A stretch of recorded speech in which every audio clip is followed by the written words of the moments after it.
já právě, vy budete mít ten jeden mikrofon, protože já ještě vás nemůžu nechat taky úplně v klidu a půjdu ještě tam.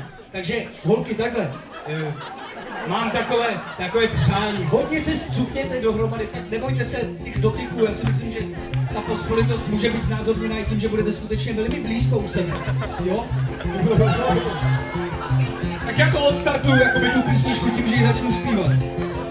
Nebo možná zůstanu tady s váma, nebo jsem se také zmatený, ženatý. Jedem. Tak pojď Marie, budeme žít. Začutí do oken jen bak. Necháme doma tucovat, když nechtějí, nemusí, nebudem se tucovat i jediné. Všechno svý jednou pomine, tak Marie. Co ti je?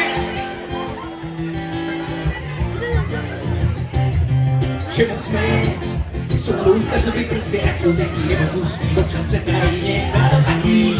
A nemít na chvíli svístý, prázdání optimisty, myslím, že tí obrace jako je. A za příklad úplně tady slyšet, jak se divoký svět Marie, dobře žívá, takže jdem a Marie.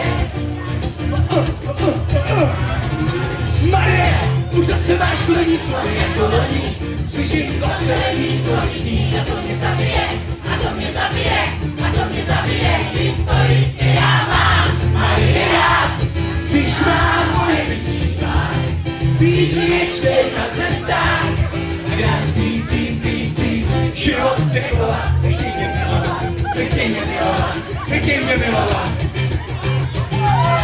Já mám Marie rád, když mám moje bytí spát, být věčnej na cestách, a já s pícím, život dekovat.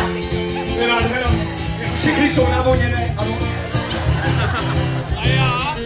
Co může být mezi ženou a mužem, žádostí, není nikdo nic, že prostě víš, a jdi kolik duši. A já dneska ty pauzy do těch písniček. Já mám Marie rád, když mám moje bytí spát, být věčně na cestách, a rád pící, život dekovat, nechtěj mě milovat, nechtěj mě milovat, nechtěj mě milovat. Já mám Marie rád, když mám moje bytí spát, být věčně na cestách, a rád pící, život dekovat.